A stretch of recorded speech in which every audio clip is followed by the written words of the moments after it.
ಸ್ವಿಗ್ಗಿ ಮತ್ತೆ ಝೊಮ್ಯಾಟೊ ಅಲ್ಲಿ business start ಮಾಡಬೇಕಂದ್ರೆ ನಿಮ್ದು ಫುಡ್ ಏನಾದರೂ ಸೇಲ್ ಮಾಡಬೇಕಂದ್ರೆ ನಿಮ್ಗೆ ಏನ್ ಡಾಕ್ಯುಮೆಂಟ್ಸ್ ಬೇಕು ರಿಜಿಸ್ಟ್ರೇಷನ್ ಮಾಡಕ್ಕೆ ಮತ್ತೆ ಎಲ್ಲಿಂದ ನೀವು ಮಾಡ್ಬೋದು ಎಷ್ಟು ಕಾಸ್ಟ್ ಬೀಳ್ಬೋದು ನಿಮ್ಗೆ ಅದೆಲ್ಲ ನಾನು ಡಿಟೇಲ್ ಆಗಿ ವಿಡಿಯೋ ಅಲ್ಲಿ ಹೇಳ್ತೀನಿ. ಸೊ ವಿಡಿಯೋಗೆಲ್ಲೂ ಸ್ಕಿಪ್ ಮಾಡಬೇಡಿ, ಎಂಡ್ ವರ್ಗು ನೋಡಿ. ಸೊ ಸ್ವಿಗ್ಗಿ ಝೊಮ್ಯಾಟೊ ಅಲ್ಲಿ ನಿಮ್ಗೆ ಸೇಲ್ ಮಾಡಕ್ಕೆ ಏನ್ ನಿಮ್ಮ ಹತ್ರ ಒಂದು ರೆಸ್ಟೋರೆಂಟ್ ಇರ್ಬೇಕಾ ಇಲ್ಲ ಒಂದು ಶಾಪ್ ಇರ್ಬೇಕಾ, ಎಲ್ಲಿಂದ ಮಾಡ್ಬೋದು ನೋಡಿ. ನಾರ್ಮಲಿ ನೀವು ನಿಮ್ ಮನೆಯಿಂದಾನೇ ಮಾಡ್ಬೋದು. ನಿಮ್ ಮನೆಯದು ಕಿಚನ್ ಇದೆಯಲ್ಲ, ಕಿಚನ್ ಇಂದಾನು ನೀವು ಸ್ಟಾರ್ಟ್ ಮಾಡ್ಬೋದು. ಅಲ್ಲೇ ಫುಡ್ ರೆಡಿ ಮಾಡ್ಬಿಟ್ಟು ಅಲ್ಲಿಂದಾನೇ ನೀವು ಡೆಲಿವರಿ ಕೊಡ್ಬೋದು. ಓಕೆ, ನಿಮ್ಗೆ ಯಾವುದೇ ತರದ್ದು ಪ್ರೊಫೆಷನಲ್ ಆಗಿ ನಿಮ್ಗೆ ಒಂದು ಶಾಪೇ ಬೇಕು ಇಲ್ಲ ರೆಸ್ಟೋರೆಂಟ್ ಬೇಕು ಆ ಥರ ಏನೂ ಇಲ್ಲ. ಓಕೆ, ನೀವು ಸಿಂಪಲ್ ಆಗಿ ಒಂದು ಲೈಸೆನ್ಸ್ ತಗೊಂಡು ನೀವು ಸ್ಟಾರ್ಟ್ ಮಾಡ್ಬೋದು ನಿಮ್ಮ ಮನೆಯಿಂದಾನೆ. ಅದರಿಂದ ನಿಮ್ಗೆ ಯಾವುದೇ ತರದ್ದು ಎಕ್ಸ್ಟ್ರಾ ಅಡಿಷನಲ್ ಖರ್ಚು ಬರಲ್ಲ. ಯಾಕಂದ್ರೆ ನಿಮ್ಮ ಮನೆಯಲ್ಲಿ ಕಿಚನ್ ಯುಟೆನ್ಸಿಲ್ಸ್ ಎಲ್ಲ ಇರುತ್ತೆ, ಗ್ಯಾಸ್ ಅದೆಲ್ಲ ಇರುತ್ತೆ ನಾರ್ಮಲಿ. ಓಕೆ, ಸೊ ಅದಕ್ಕೆ ನಿಮ್ಗೆ ಯಾವುದೇ ಎಕ್ಸ್ಟ್ರಾ ಅಡಿಷನಲ್ ಖರ್ಚುಗಳು ಬರಲ್ಲ.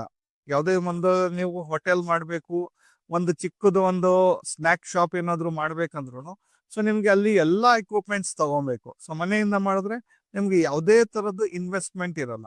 ಸೊ ಅದರಿಂದ ಏನಾಗುತ್ತೆ, ನಿಮ್ ದುಡ್ಡು ಇನ್ವೆಸ್ಟ್ಮೆಂಟ್ ಕಾಸ್ಟ್ ಇದೆಯಲ್ಲ ಅದು ಕಮ್ಮಿ ಆಗುತ್ತೆ. ನೀವು ನಾರ್ಮಲಿ ಮನೆಯಿಂದ ಮಾಡಿದ್ರೆ ಒಂದು 4-5 ಸಾವಿರ ರೂಪಾಯಿ ಇಟ್ಕೊಂಡು ನೀವು ಸ್ಟಾರ್ಟ್ ಮಾಡ್ಬೋದು. ಒಂದು ಫುಡ್ ಲೈಸೆನ್ಸ್ ಮಾಡಿಸ್ಕೊಳ್ಳಿ, ಆಮೇಲೆ ನಿಮ್ದು ಒಂದು ಏನ್ ಪ್ಯಾಕೇಜಿಂಗ್ ಮಾಡಕ್ಕೆ ನಿಮ್ಗೆ ಬಾಕ್ಸ್ ಮೆಟೀರಿಯಲ್ಸ್ ಬೇಕು ಅದು ತಗೊಬೇಕು. ಮತ್ತೆ ನೀವು ಏನ್ ಫುಡ್ ಪ್ರಿಪೇರ್ ಮಾಡ್ತಾ ಇದ್ದೀರಾ, ಓಕೆ, ಅದಕ್ಕೆ ಮೆಟೀರಿಯಲ್ ತಗೊಬೇಕು ಅಷ್ಟೇ. ನೀವು ಜಾಸ್ತಿ ಯಾವುದೇ ತರದ್ದು ನೀವು ಲಕ್ಷಾಂತರ ರೂಪಾಯಿ ಹಾಕ್ಬೇಕಂತ ಏನಿಲ್ಲ. ನಮ್ದು ಸಜೆಷನ್ ಏನು, ಸ್ಟಾರ್ಟಿಂಗ್ ಅಲ್ಲಿ ಮನೆಯಿಂದಾನೇ ಸ್ಟಾರ್ಟ್ ಮಾಡಿ. ಒಂದ್ಸತಿ ನಿಮ್ ಬಿಸ್ನೆಸ್ ಗ್ರೋ ಆಗ್ತಾ ಇದೆ, ಆರ್ಡರ್ಸ್ ಜಾಸ್ತಿ ಬರ್ತಾ ಇದೆ, ಆ ಟೈಮಲ್ಲಿ ನಿಮ್ಗೆ ಪ್ರಾಫಿಟ್ ಜಾಸ್ತಿ ಆಗ್ತಾ ಇದೆ ಅಂದ್ರೆ ಆ ಟೈಮಲ್ಲಿ ನೀವು ಒಂದು ಶಾಪ್ ಇಲ್ಲ ಕ್ಲೌಡ್ ಕಿಚನ್ಗೆ ಒಂದು ಸೆಟಪ್ ಮಾಡ್ಕೊಳ್ಳಿ. ಬೇರೆ ಕಡೆ ಸೆಕೆಂಡ್ ಪಾಯಿಂಟ್, ಡಾಕ್ಯುಮೆಂಟ್ಸ್ ಏನ್ ಬೇಕಾಗುತ್ತೆ ನೋಡಿ. ನಾರ್ಮಲಿ ಒಂದು ಫಸಾಯಿ ಲೈಸೆನ್ಸ್, ಫುಡ್ ಲೈಸೆನ್ಸ್ ಅಂತ ಹೇಳ್ತಾರೆ, ಅದು ಒಂದು ತಗೊಂಡು ನೀವು ಸ್ಟಾರ್ಟ್ ಮಾಡಬಹುದು ನಿಮ್ದು ಬಿಸ್ನೆಸ್. ಸೊ ಲೈಸೆನ್ಸ್ ಅಲ್ಲೂ ತುಂಬಾ ಜನ ಕನ್ಫ್ಯೂಸ್ ಆಗ್ತಾರೆ.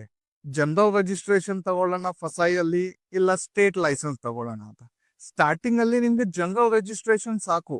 ನಿಮ್ಗೆ ಯಾವುದೇ ತರದ್ದು ಸ್ಟೇಟ್ ಲೈಸೆನ್ಸ್ ತಗೊಂಡು ಜಾಸ್ತಿ ಖರ್ಚು ಮಾಡೋದು ಬೇಕಾಗಿಲ್ಲ. ಒಂದು ಸಿಂಪಲ್ ಆಗಿ ಜನರಲ್ ರಿಜಿಸ್ಟ್ರೇಷನ್ ಬರುತ್ತೆ. ಅದು ಸ್ಮಾಲ್ ಬಿಸ್ನೆಸ್ ಅಂಡರ್ 12 lakh ಒಳಗಡೆ ಇರುತ್ತಲ್ಲ ಆನ್ಯುವಲ್, ಅದಕ್ಕೆ ಜನರಲ್ ರಿಜಿಸ್ಟ್ರೇಷನ್ ಕೊಡ್ತಾರೆ. ಸ್ಟಾರ್ಟಿಂಗ್ ಅಲ್ಲಿ ಜನರಲ್ ರಿಜಿಸ್ಟ್ರೇಷನ್ ತಗೊಂಡು ನೀವು ಸ್ಟಾರ್ಟ್ ಮಾಡಬಹುದು. ಆಮೇಲೆ GST ನಿಮ್ಗೆ ಬೇಕಾಗಿಲ್ಲ ಇವಾಗ, ಇದು ಅಪ್ಲಿಕೇಬಲ್ ಆಗುತ್ತೆ. ನಿಮ್ಗೆ ಏನಾದ್ರು 20 lakh ಮೇಲೆ ನಿಮ್ದು ಬಿಸ್ನೆಸ್ ಹೋಗ್ತಾ ಇದೆ ವರ್ಷಕ್ಕೆ, ಆ ಟೈಮಲ್ಲಿ ನೀವು GST ತಗೊಬೇಕು. ಸೊ ಸದ್ಯಕ್ಕೆ ವಿತೌಟ್ GST ನೀವು ಮಾಡಬಹುದು.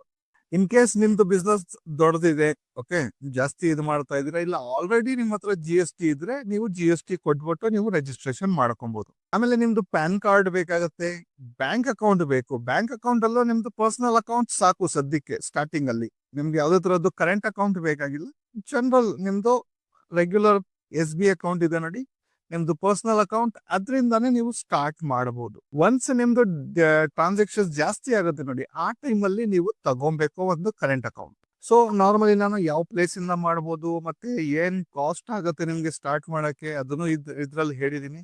ಓಕೆ, ಅದ್ರ ಜೊತೆಗೆ ನೀವೇನಾದ್ರೂ ಫುಡ್ ಲೈಸೆನ್ಸ್ ಮಾಡಿಸ್ಬೇಕಂದ್ರೆ ಇಲ್ಲ ಸ್ವಿಗ್ಗಿ ಝೊಮ್ಯಾಟೊ ರಿಜಿಸ್ಟ್ರೇಷನ್ ಮಾಡ್ಬೇಕಂದ್ರೆ ನಾನು ಡಿಸ್ಕ್ರಿಪ್ಷನ್ ಅಲ್ಲಿ ಆಡಿಟರ್ದು ಪ್ರೊಫೆಷನಲ್ಸ್ ನಂಬರ್ ಕೊಟ್ಟಿದ್ದೀನಿ, ಅಲ್ಲಿ ಕಾಲ್ ಮಾಡಿ ನೀವು ಡೀಟೇಲ್ಸ್ ತಗೊಬಹುದು. ಓಕೆ, ಸೊ ಫ್ರೆಂಡ್ಸ್ ಈ ವಿಡಿಯೋ ಅಲ್ಲಿ ಇಷ್ಟೇ. ನಡೀನ್ ಸಿಗೋಣ ಫ್ರೆಶ್ ಟಾಪಿಕ್ ಜೊತೆಗೆ ನೆಕ್ಸ್ಟ್ ವಿಡಿಯೋ ಅಲ್ಲಿ.